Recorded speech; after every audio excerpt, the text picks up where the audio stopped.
Hi guys, Miss Spitzer here, coming to you live from Miss Spitzer's house.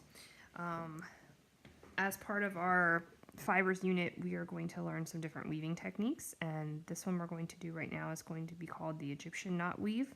Okay, so we have our loom, it's ready. You're going to need a tapestry needle and some yarn. Okay, you're gonna have to tie a knot into the end of your yarn. And then this technique takes a little bit getting used to, but once you get it down, it's pretty simple. Okay, first thing you're going to do is take your needle and simply go under, and you're going to pull through. So if to start, we're going to go under these first two.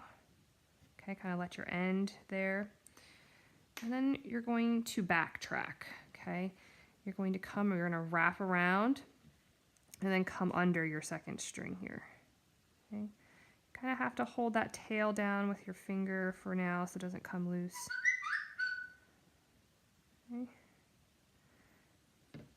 All right, there's stitch one. And then we're going to come back.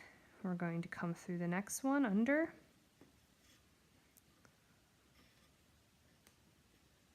Okay.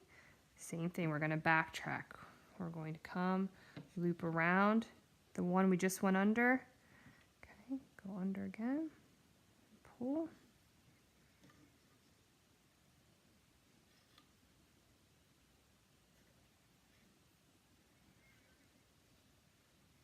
Okay, you can see those loops kind of forming there. Same thing, you're going to go under your next one.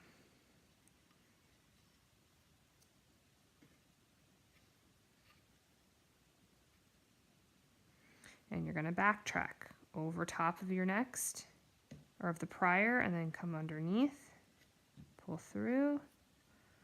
Okay. And as you can see, you're kind of just wrapping each of your warp strings with a loop. Okay, and you're going to do that the whole way through, and that's the Egyptian knot. Okay, and if that's something you want to use on your weave project, that is a technique that you certainly may use.